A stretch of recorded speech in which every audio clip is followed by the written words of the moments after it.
Hey, what is going on, Guardians? TBL here, and today is Thursday. You know what that means? It's weekly update day.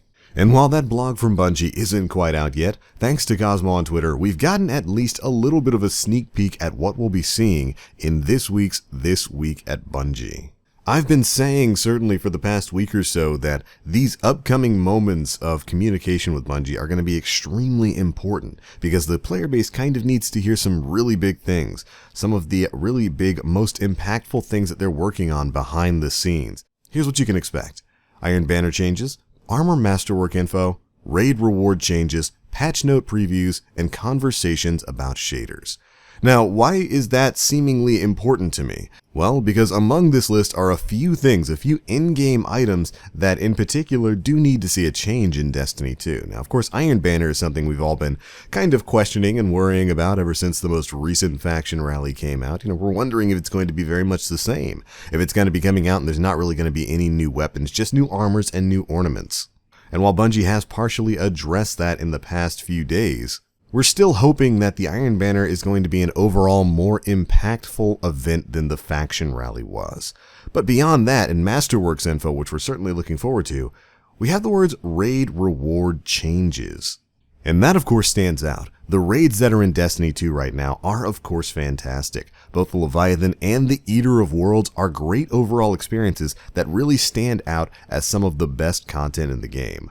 But I don't really think it's arguable that after you've run it once or maybe gotten your midnight coup, you really don't have too much of a reason to go back into there.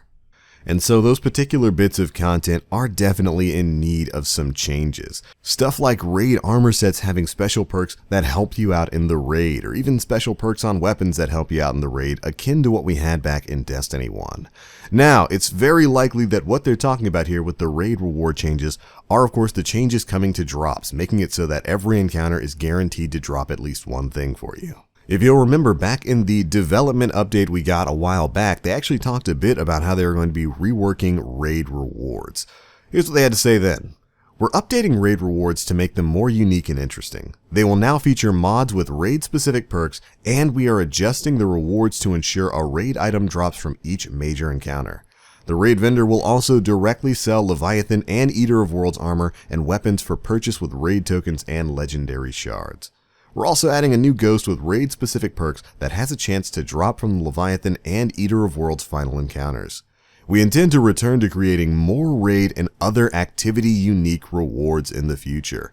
And that altogether is a pretty significant change to the way some of the raid gear is working right now. Adding raid-specific perks to the armor that make them useful and worthwhile in that content rather than just being something that's kind of glamorous and fantastic to wear is definitely a change, a reversion back to what we had in D1 that was kind of necessary, not just for raid content in D2, but for all of the in-game content. I remember back in Destiny 1, we had raid gear that helped you, clear oracles faster in the Vault of Glass, that helped you move faster when you were the sword bearer. Or PvP gear that helped you out in the Trials of Osiris, or allowed you to sprint faster after respawn in the Iron Banner or just in normal PvP. It was those kinds of abilities that really helped hardcore players kind of hone their craft in these bits of content. And it gave them, of course, something to grind for and a great reason to wear specific sets and specific content. Very happy that Bungie is moving back to that overall system. And I can't wait to learn more about what some of these raid-specific perks and what this ghost is going to allow in the This Week at Bungie later today. We know that these armor sets and whatnot are coming to the Eater of Worlds and to the normal Leviathan. What I really want to hear is if this stuff is going to be coming back to stuff like Trials of the Nine, Iron Banner, and other game modes. Either way, that is definitely something to look forward to. Now for the Armor Masterworks info, we know mainly what the Armor Masterwork perk is going to be. You're going to get more armor when you're in your super. That really, at least as of right now, we don't know if that's seen any sort of change. I know I kind of complained a little bit about that when it was first announced. I figure it's great for roaming supers, for Archstriders, for Stormcallers. This is going to be incredible for you. It's going to really help with your survivability when you're gap closing in PvP. But for something like Nova Bomb, I don't know, maybe a Celestial Nighthawk Golden Gun, those one-shot supers, it doesn't really seem to be too helpful for those. We're going to have to see how exactly that stacks up. And of course, what Masterwork mod abilities are going to be available on these sorts of Masterworks armors. We do already know that Bungie's working on the Masterworks systems, that the buffs aren't so minuscule. You know, it's not just like +5 to reload or something like that. And I'd imagine with the armor, it's probably going to be pushing towards, extra recovery, extra resilience. What I would like to see, I really wish that some of these Masterwork armors, especially knowing how Masterwork weapons, while it being a good system, did feel a little bit underwhelming. I would like it if some of these Masterwork armors would bring back some of the specific perks from Destiny 1, like, you get more energy back from killing minions of the darkness for your grenade or your abilities or anything like that. We'll have to see. But we'll be hearing more about that later this afternoon as well. After that, a patch note preview. This, in my opinion, is probably the biggest, most important bit of this quick note here, and it's probably going to be the biggest, most important bit of this week at Bungie as well, so I'm really hoping it's substantial.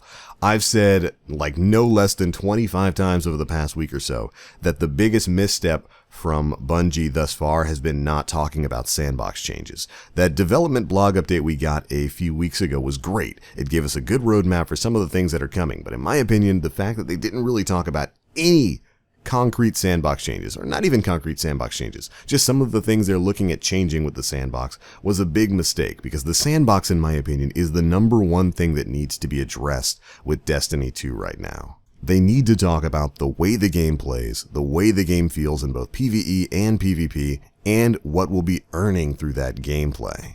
And I'm really hoping that in this patch note preview, that's what we're going to be getting a bit of a focus on. It's just a preview, so I'm not expecting a full write-up of auto rifle time to kills and, different range stats and all of that kind of stuff. At least not yet. I'd like to see that sometime soon. But hopefully they're going to be finally making an effort to address what the sandbox team is up to right now and how they're trying to fix their game. And then finally, it looks like we're getting that promised conversation about shaders, where they're going to lay out exactly why it's been so difficult of an issue for them to deal with. You guys will know we reported previously in this week that Bungie is looking at putting out an article talking about their issue with shaders right now, and why exactly they haven't been able to patch it very quickly, and it looks like we'll be getting that in today's This Week at Bungie. Can't wait to read it. There were a couple of responses to it that I thought were also fairly interesting. Deej popped up in the comments of this Twitter post, engaging one-on-one with some members of the community who had a couple of questions for him. First things first, there was the notion of them getting back to live streaming the This Week at Bungie, or just taking questions from chat. To which Deej said he'd like to get back to something like that. He wants to get back onto a normal streaming schedule. But for something like this, for a blog post like This Week at Bungie, he feels written word is the best vehicle for details and facts that amount to promises that hundreds of developers will keep with hard work. He also mentioned that they will get back to streaming eventually, but they like to save those moments for sharing gameplay. He followed up by stating, "My favorite streams were not even the game reveals. I always liked the ride-alongs and the bounties where we could introduce you to creators during fun moments in the world of the game. Just hanging out and playing, with some commentary." And this started off a very interesting exchange with one member of the community who had this to say. "It'd be mad cool of Bungie and the awesome CMs if this could be a weekly thing. Showcase us your favorite areas, some of your favorite things to do, or even go through some strikes while taking Q&A from the chat." And this is what Deej had to say. "We will get back to that once we've restored some confidence on the path forward." And I thought this was a really interesting statement, because it's really kind of the first admittance, outside of someone like Christopher Barrett, of an ongoing problem with Destiny 2. Even if it is, in famous Deej speak. We have some course correcting to do. That's certainly a statement I would agree with when it comes to Destiny 2. And it might not mean a lot to most players now. With everything that's already happened in Destiny 2, it certainly means something to me, because it tells me, yeah, they're listening. They know that they have to course correct, and they know that they need to restore some confidence for the path forward. And that, Guardians, gives me a little bit of hope. But alright, that is pretty much it for this one. I cannot wait to read what's going to be in this week's This Week at Bungie. Hopefully, there's some concrete stuff in there that we really need to hear. Thank you guys so much for watching. Be sure to let me know what you all think down in the comment section below. And if you enjoyed this video, feel free to drop a like and make sure you subscribe to stay up to date on all the latest coming from Bungie and what they're going to be doing with their darling baby of Destiny 2.